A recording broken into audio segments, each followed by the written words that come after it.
Hina says, after divorce, who gets the custody of children? If mother gets it, must the daughters be returned to their father after they reach puberty because of wali issues for marriage? This is an issue of dispute among scholars. In regards to the general concept that governs this, the hadith of the Prophet ﷺ is crystal clear. The mother, after divorce, is worthy and is given the priority of custody of her children unless she gets married.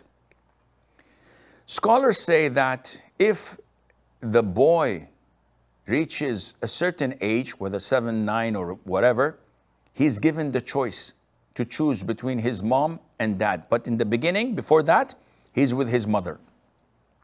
And his father is obliged to provide for him the shelter, the food, the medication, the education, the whole 9 yards. And when the girl is 9 years old or 7 years old, some scholars, like in the school of thought of Ahmed, says that she's given to her father because she is his honor and he cares and protects her more than anyone else. Anything that tarnishes her reputation tarnishes his reputation. Unlike boys and men, they can go around and play without anyone talking negative about them, but girls and females are different. The other schools of thought say no, the same ruling applies. She should stay with her mother because her mother would be able to teach her about purification, menses, etc., until she is married or until different ages, depending on the schools of thought.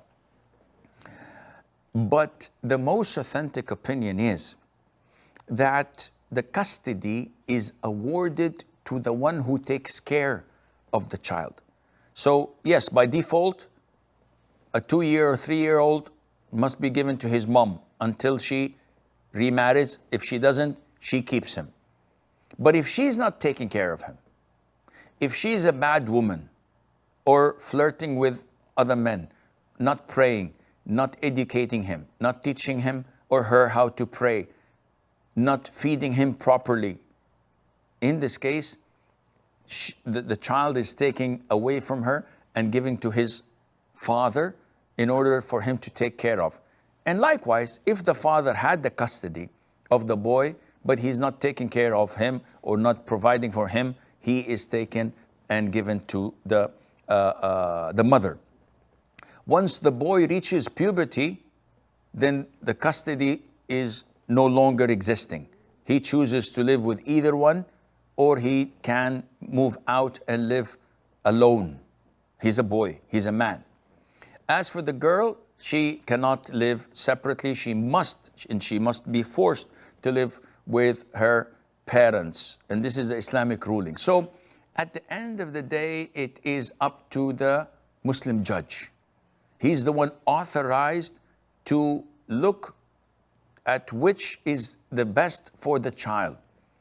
So for example, if we have a couple who got a divorce and the mother wants to live in Europe or elsewhere, while the father is living in a Muslim country, the judge awards the custody to the man, to the husband, to the father, because the well-being of the child is to be in a Muslim country and not to go to a kafir country and live there. And Allah Azza wa Jal knows best.